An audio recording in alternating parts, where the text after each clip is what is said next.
and is being recorded. All votes will be taken by roll call vote. Thank you very much. First order of business, did everybody get a chance to read Carl's minutes? Yeah, I did. Yep, I did. Do we have a motion to approve them as written? I'll make a motion to approve them as written. Okay, do I have a second? I second. Thank you, Joanne. All in favor, say aye. Carl Tom? Hummel, Carl Hummel, aye. Karen Mead, aye. Joanne Lamothe, aye. Tom Morale, aye. Next up, we're continuing our, I'm gonna jump down a bit to the continuing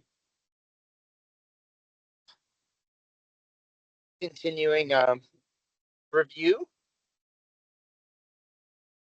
We're still on the one we were on a few weeks ago, just because I didn't know if Carl, you had anything to add. I think it was section one of the special provisions. We're still on the special provisions. We went over 10 through 13 last week. That's what was in the minutes. Oh yeah. Yes, I forgot I missed a week. All right. So did we have one to do? Yes. Let's move on to the next section. That's chapter 12, use of lakes and streams from 1981. Do you have any thoughts on that? Of course I do. The first one is there's no fines listed. And the second one, which means that strictly speaking, how do you enforce them? There has been a complaint from the people who own the new ballroom, the new owners of the ballroom, that people are photo bombing when they're trying to do photo shoots. People are acting inappropriately on the lake, and there are some things cited in the bylaws that would keep people from doing that.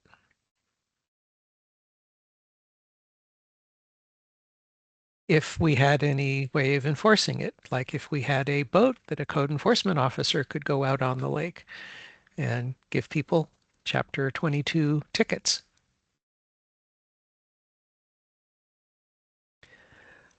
So that would be my first piece of feedback. The second one is the section says boat speed shall be reasonable and proper. That's kind of vague for nowadays. I agree on that.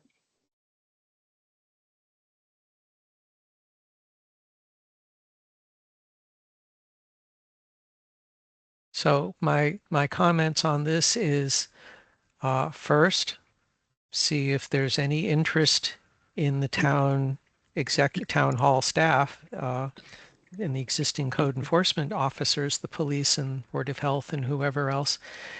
Do we want to start enforcing stuff on the lake? If so, how do we fine it? We would use the same fine process that we would do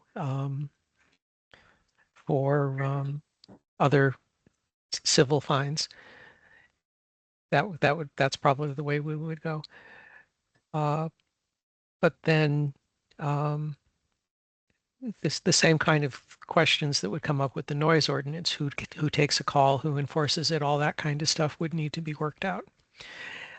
If we do decide to go this route, we'd want to contact the Lake Nipmuc Association and let them know that we'd have a public hearing and get their input on what they think should go into a use of lakes and streams.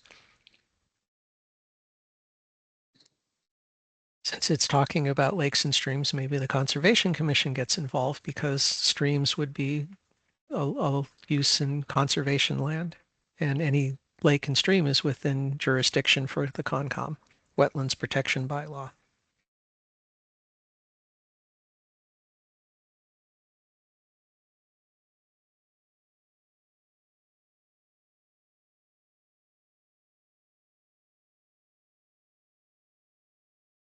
Any additions? I was just curious how much the association had jurisdiction over the lake. Or is They it have just, none they have none at all, but that's people we would solicit input to say, what do you want in a lake bylaw? okay, So the process we would do it the same kind of way we're projecting for a noise ordinance. Municipal staff figures out what they want, then we hold a public meeting, get input, and then prepare any amendments or changes for a future town meeting.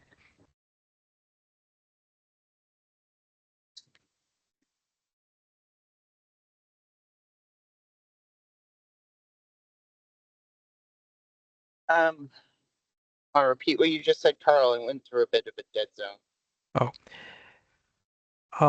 Phase one, contact, set up a meeting with Jeremy and the police chief and the other code enforcement officers in town, similar to like we did with the noise enforcement for the noise bylaw, and say, is this something that we want to start enforcing, or do we want to slowly back away from this? If there's an interest in enforcement because we're getting enough citizen complaints, or we also check in with the select board and see if they want us to do this.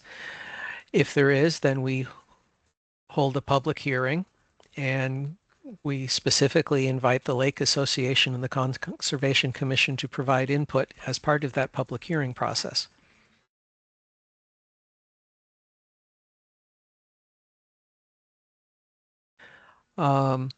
The only town event that I'm aware of that this might impact is our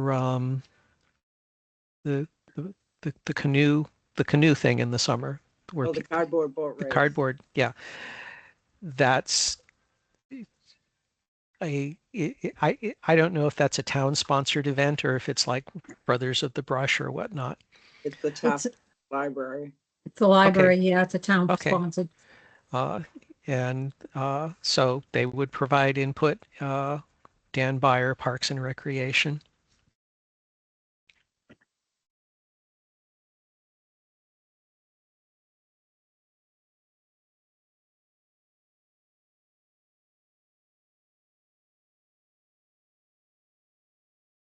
So this is all, how seriously does Mendon want to start improving the quality of life of people on the lake? We also might want to just not say streams anymore because stream use is pretty much covered under the Conservation Commission's Wetlands Protection Bylaw.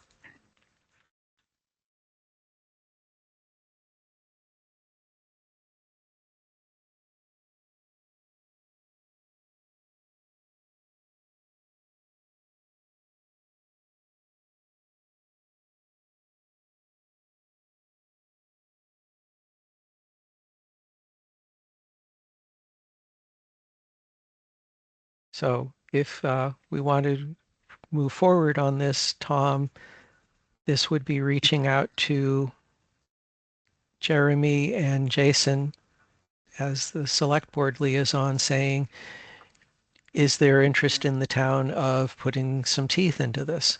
Have we had more than just the one complaint about people buzzing other people on the lake? Guess we could get that information from the chief of police, no? I would work through Jeremy, yeah. Yeah, I mean, I think that's the next step. Like, it's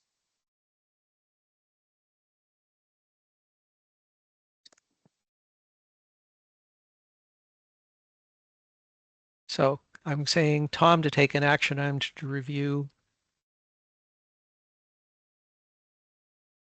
with TA and SB, Town Administrator and Select Board. I can reach out to them and put it Yep. on their radar. Okay, so anything else on chapter 12? You can't see it because you're driving, but I'm sharing the screen that I'm taking notes on. I have it up. Oh, okay. So it's like suspended, like Let's make it a little larger. Okay. So where did chapter 13 go? Is it an unlucky number? Usually there's something saying chapter 13 deleted as per and then a date. Maybe that's something Ellen would know. Moving on to chapter 14, earth removal bylaw, 1954, adopted 1954, updated in 1988. My first question is, are earth removal permits being granted by the select board? Or is this sort of like a dead letter these days?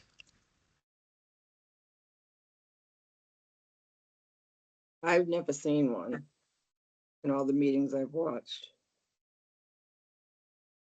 Okay. But is it the Um, board? Would it be somebody else, zoning board? well, it would probably be planning board or board of Yeah. health. Yeah, but Mhm. that's the whole point.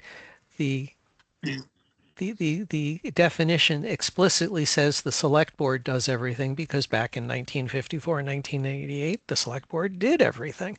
So that would, we at the very least, we want to say that the authority is granted by the select board to their designee, the same way that their designee can do inspections. Another question I had, a couple years ago, we had a place that was importing a whole lot of fill and made a giant mountain in their backyard. And then we had to go to court to get them to start trucking the stuff back out again, and the Conservation Commission got involved. So we may want to generalize this to an earth moving bylaw to say that if you are going to import a whole lot of fill, that's a question for the select board and municipal staff if they think that that's reasonable or not.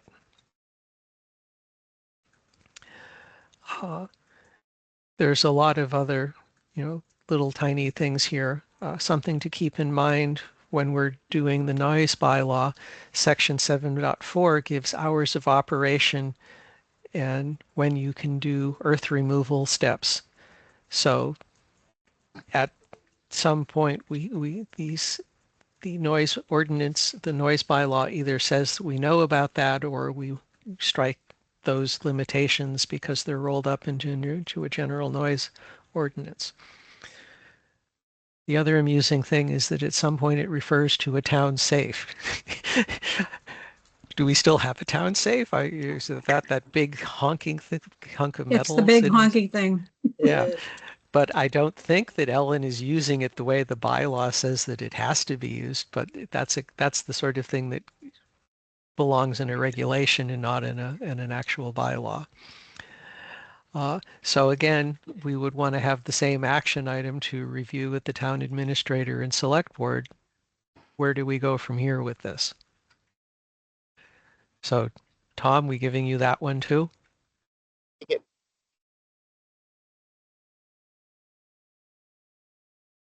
Okay. And then the fines that it lists are $50, $100, $200, which was a reasonable amount back in 1988. That would have gotten people's attention. One thing they keep saying is that the trucking regulations that they'll avoid the school bus routes whenever possible.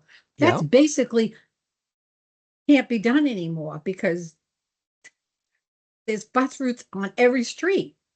which means that when you're revising the bylaw, you have a discussion about whether to take that out. I would say to leave it in because it's basically a no, it the letter, the black letter doesn't make a requirement. It just says it would be nice.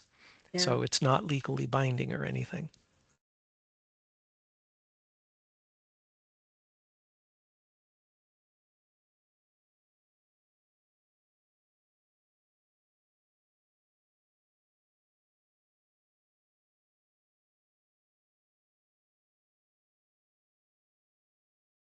So I think we've finished that particular agenda item.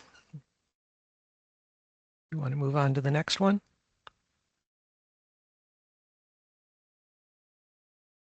All right. So let's talk the noise bylaw. Okay. Carl, you've been the point person on that. Yep. And oh, look, here it is. Oh, good. I met with Jeremy and well, Jeremy called a meeting. Also there were the police chief, John Erickson, the building inspector, the Jack, the building department supervisor person, Board of Health, and I forget her name, but the Board of Health enforcement officer, as well as Jason was on the phone. So we had all of the stakeholders who were necessary to deal with it.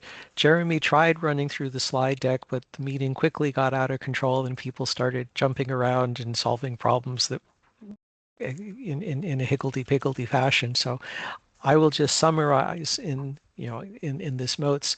This is the way the slide deck organized it, and here's the notes that came out of the meeting. It's not the way the meeting actually went. I wrote this up, sent it to Jeremy. He gave me a few pieces of feedback. I incorporated his feedback, and now this is available for Jeremy and Jason Select Board to decide what to do next. So first question, who will take noise complaint calls? We decided that the police, and by we I mean I was listening and taking notes, the police non-emergency phone number will be published as the way for citizens to submit a complaint. If they call up Ellen Agro, the town clerk, or Katie or anyone else, they're going to say, yeah, that's nice. Call up the non-emergency number. At the moment, Ellen is doing triage and deciding whether to send it to the Board of Health or the police, so she will stop doing that. The police non-emergency phone number goes to the regional call center. It's the same regional call center as 911 calls go to. We don't dictate how they handle things internally, but we will recommend that if they get a noise complaint on the 911 call, they'll process it and then tell the person calling, and you really should have called the non-emergency line for this one. Right. So all of the regional call center will take the phone call and submit the information to the on-call person in the police department. Chief Kersey said that the police department will come up with a way, they'll come up with their own internal process and documentation about how the police officer reviews the call, looks at the clock and figures out what day and time it is, who's going to respond to it, and if necessary, they'll reach out to the building inspector, to Jack or the Board of Health in terms of who goes out to the site. But they're expecting that for most of them, the police will be responding. Only in the cases where it's quite clearly related to a building site or a commercial district, commercial thing that will they refer it there. The Board of Health already has a meter that they use for civil noise pollution complaints. They in the police department will evaluate how many they need. It'll probably be 3, but that's up to them and the town administrator.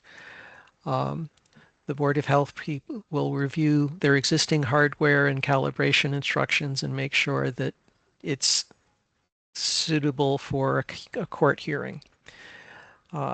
Jeremy will figure out how this is going to get paid for. He seemed to be walking back and saying that there would be a warrant article on a town meeting to buy it, but we'll see how that plays out over the next couple of months. How would the fines and what would the appeal process be? Mass General Law, Chapter 40, Section 21D allows for non-criminal disposition of violations of municipal bylaws, which is how all of the other tickets get written. So this is the same process that would be done. It would mean that Ellen Agro, the town clerk, is not in the appeals process. If you want to appeal, you go talk to the court about it. It's written all on the form. What we discussed is one person said, let's have the first offense be $300. And I looked at Chief Kersey and said, well, the problem with that is we don't want to give discretion to the police officer, but it's going to be asking a lot for the police officer to write a $300 ticket the first time they go there. And Chief Kersey saying, I got a look that's probably, yeah, thank you for saying that for me. So I proposed verbal warning for the first time, 50, 100, 250, and then other people said, no, we want 100, 300. Other towns said that how do you determine when do you go from first offense to second offense? And when does the clock reset? Because you don't want to go out 10 years later and say, well, this is the third offense on the site, so you're getting no. So the clock would reset on any particular location every year. What if there's a fourth offense?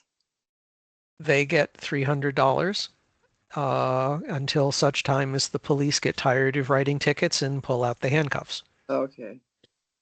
At some point, it goes from being a civil offense to where the police officer on site and the police officer staff says, you're now engaging in disorderly conduct. This has gone on long enough.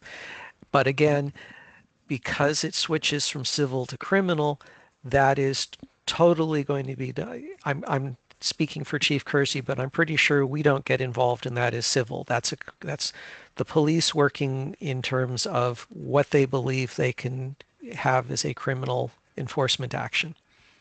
Sounds good. So that covers the enforcement of the appeal process. There was a whole lot of talk about what types of noises are allowable and what's excluded. Someone pointed out that emergency generators running during a power outage, we want to make sure that that's not subject to a noise complaint. So we would want to make sure that in the section of the bylaw that talks about emergency support, it's not just first responders, it's also people taking steps on their own property to deal with an emergency. So for example, if you have to get out at 4 a.m. with your chainsaw because a tree went down on your driveway and you need to get to work, you'd be able to do that kind of thing.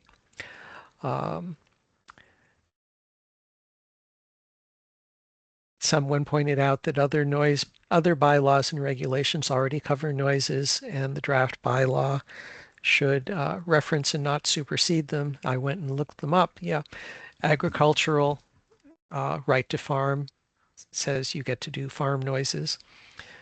There's a specific description of what a nuisance dog is and a specific regulation regarding what a nuisance rooster is. So when we craft a bylaw and we want to make sure that we don't supersede that kind of stuff. Another topic that was discussed is just that morning there had been a complaint about a 24-hour gym, and someone had large speakers and people were going to the gym at 3 a.m. cranking up the volume to 11, and the bass was going boomba, boomba, boomba. The police chief and the Board of Health inspector woman said, okay, we know this guy. We're going to go have a talk on him. That's enforcement so that we don't care about it. But they did ask whether the bass line would trigger a noise meter. And I said, go find out, because that's an interesting thing to know. And I did say that there was something about some towns talked about tonal noises, hums, and then pickleball noises is another thing people notice. So we could talk about baselines if that's necessary. There was discussion about who gets to issue a temporary permit And everyone said, no, we're not going to let any other agency in town, any other board in town do this other than the select board. So if someone wants a permit, they go to the select board and not Board of Health or planning board or whatever.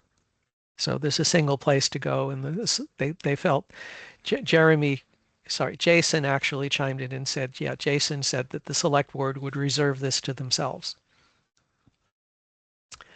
Now the other thing that happened during the discussion about what do we exclude and what hours do we exclude, Mendon does not issue business permits. Mendon doesn't track who's running a business in their area. And when we were talking about how if you are a What do you mean contractor, by that? Sorry to interrupt, but what do you mean by that? Mendon, again, this was new to me, but the other people were discussing that. Can we go to a business that's operating and say you're being too noisy outside of the hours of operation of your business? And the thing is, we don't have business permits where we tell people what hours they're allowed to operate. And Gotcha. so, for example, places that serve alcohol, we allow them to work and to conduct business until 1 a.m. But if someone's running another kind of business, do we want to specifically exclude them and say, we don't want you running your business that late at night? And if we had some kind of a restriction in the in the business permit that said what hours of operation you were allowed to have, we wouldn't have to have that much granularity in the actual noise bylaw. So the action item for this is for Jason to go talk to the select board about, does Mendon, to preserve its rural character, want to look into issuing business licenses? I guess, yeah, business permit, business license. I said that wrong. And any kind of restriction would need to be content neutral. You can't say, well, you're allowed to be open until 1 a.m., but you have to shut down at 9 p.m. kind of thing. Something else that John Erickson, the building inspector, pointed out is that sometimes the planning board will issue a permit with some kind of restrictions. And he said there are some kinds of special restrictions that the planning board can do that are enforceable, but some that are not, depending, and I didn't understand this. So my hope is that the planning board and Dylan and the town administrator and the select board all figure out what all that means. And then again, that's tangential to our work as a bylaw, a noise bylaw, but it would tie in with what kind of restrictions we might be doing. So that completes, the next step is what we would want to talk about in our meeting now is if we are hoping to get this on the warrant for the spring, for the May annual town meeting, when do we work backwards and tell the municipal staff we want to hold a public hearing on this date? If we put a stake in the ground and say we want to hold a public hearing in this month, that will sort of get the attention of all of the staffers who have these action items so that they can come to a decision on them in time. We definitely want to make sure Jeremy figures out funding by January, February, when he's preparing the town budget. But I don't know when we would want to hold meetings on this.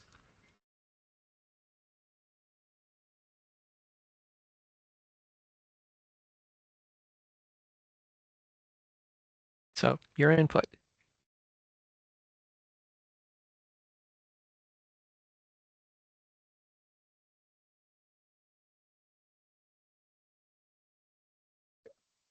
I think the next.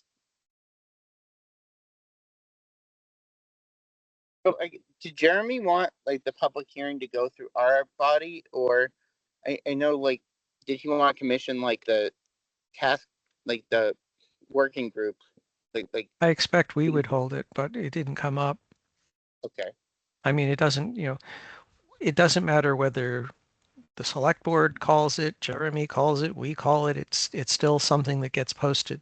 And we can check in with Jason and say, do you want the select board to hold it and, have a special select board meeting, or do you want to just dump it on us? That's up to them. My expectation is he'll say, no, you guys do it, but and I did reach out and ask, and I said that when we did have a public hearing, it would be very helpful if the people participating in the meeting were able to attend in case they to field any questions.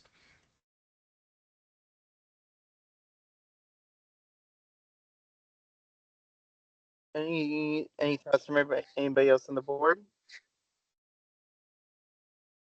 No, I'm good. Nope, I'm good. So when do you think we should try and have a meeting? Let's try for the, how about the week or within a couple weeks after town meeting, like STM?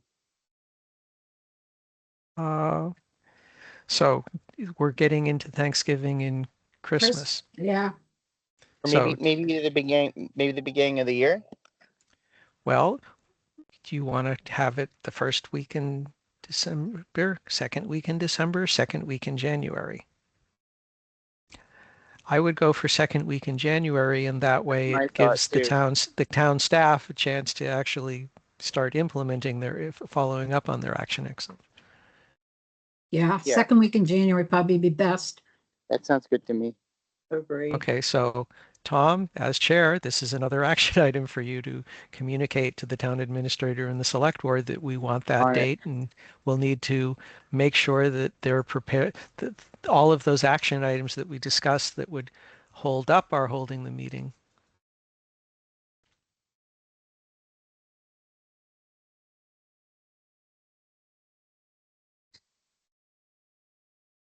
Yep. So, Tom, to take an action item to review date with town administrator and select board.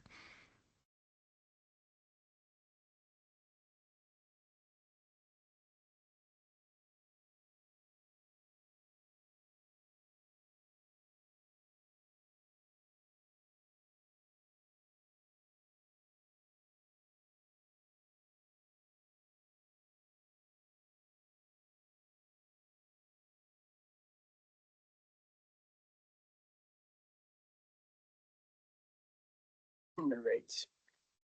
Sounds good to me. So let's plan for that. Anything else on this topic?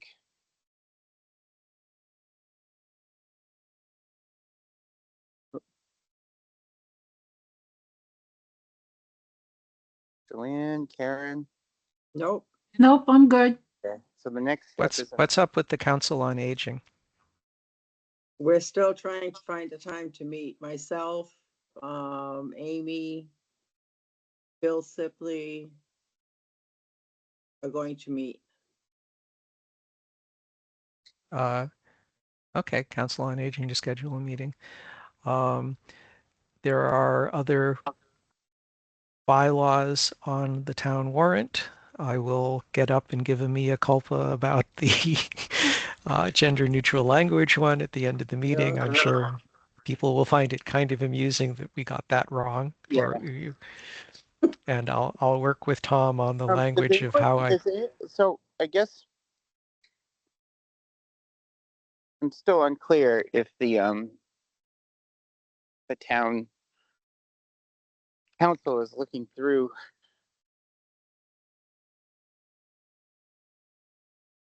Well, if town council and you work out that it doesn't need to go to town meeting, then great, we get to that warrant article and pass over it. Like, what about the other articles?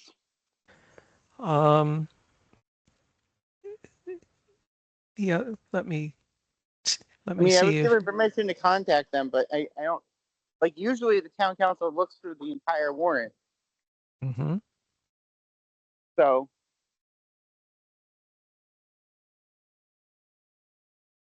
I'm wondering if that's happening for our articles. So, well, then by all means, send her an email. So here's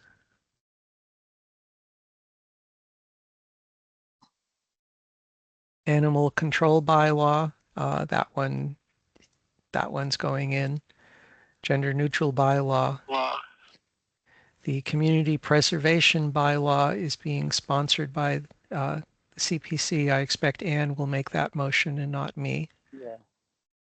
Correct. And those are the only bylaw ones. I mean, Those- so is it you making the motion or select board? I forgot what happened last time. the select board, someone from the select board will make the motion, and then I But stand you're up and I'm the giving first person. Yeah. You're giving the motivation. Gotcha. Yeah, for the CPC one, Ann stands up, makes the motion, and then you look at her and say discussion, and then she's the first person discussing. Jason or another select board member would make the motion, you say discussion, and then everyone looks at me standing at the mic. And I would talk about the gender neutral and animal control.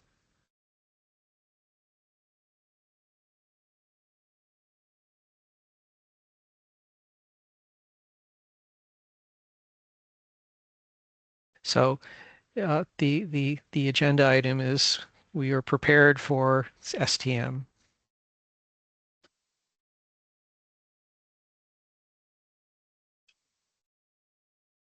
Okay. So I don't think there's anything else to talk about for STM other than we have a markup now for the gender neutral language affecting the entire bylaws as an insert. Well, I'm putting. Whoops, Tom will take an action to discuss with town council about what we actually end up doing.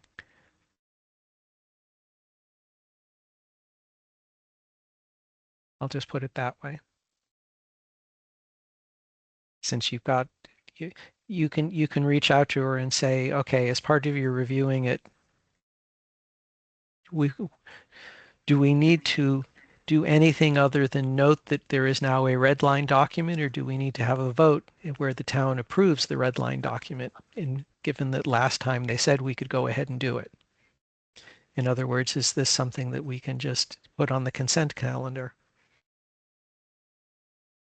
I mean, I think I could aim to put it on the consent calendar. I'll have to talk to town council. That's a weird Yeah. one. I could aim to put it on the consent calendar, but if somebody requests to come off, then If we get that guy with his cell phone who wants to give another speech. I want to avoid that.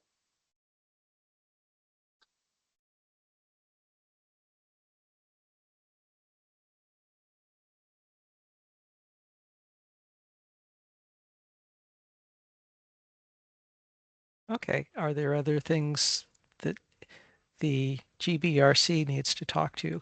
Tom, if you stay on the line after we stop the recording, I do have some questions I want to ask you on your role as town moderator. Yeah, absolutely.